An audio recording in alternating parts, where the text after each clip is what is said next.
Hello and welcome back to Shakesyear. We are working on Edward III, and we get to hear from King David today, King David being the Scottish king. And if you remember from Act 1, Scene 1, we're going to hear from King David in Act 1, Scene 2.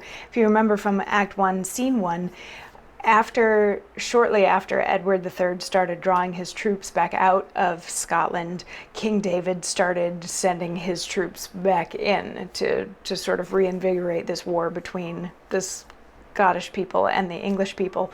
And in addition to that, the English people are now at war with France because Edward doesn't want to bend the knee because he believes that he is the rightful heir to the French throne.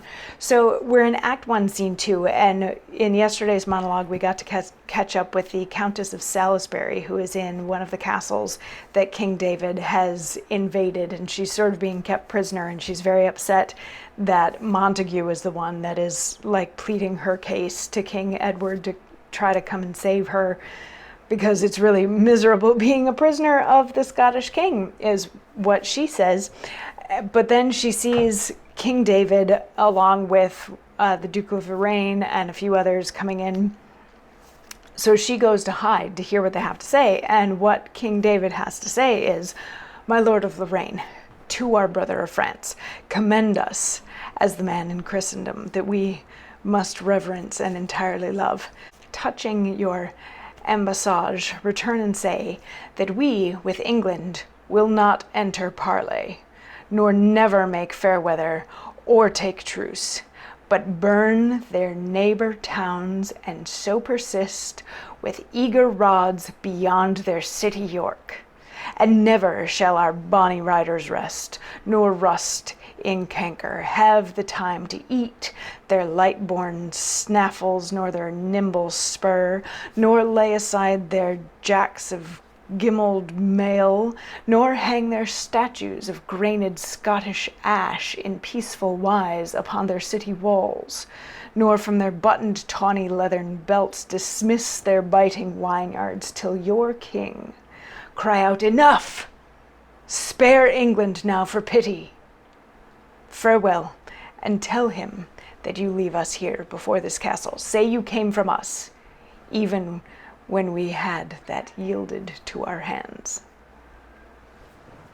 So he's making plans. He's like, "Lorraine, go back to France and tell France that we are not at peace with England, because, and this is important because if England and France are going to go to war, both sides might want to know what side Scotland is falling on. So Scotland is maybe trying to align itself with France here, but he's like, make sure that the French know that we are not in line with them, that we are going to be, fighting against the English as long as we possibly can. Like, this is important for the French to know."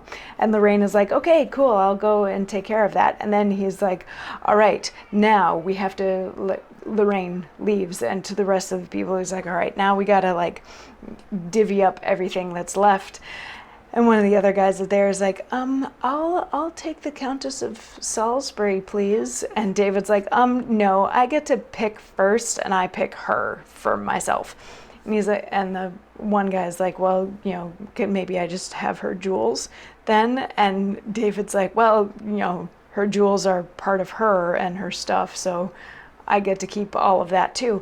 And then a messenger comes in and it's like, "We were just out riding, and while we were out riding, we saw over a hill that the English are coming to fight us. So, now we're going to have to take arms and be prepared for this." So there's a little bit of, all right, we got to get ready. And a second messenger comes in like, this is happening now, so we should prepare for it.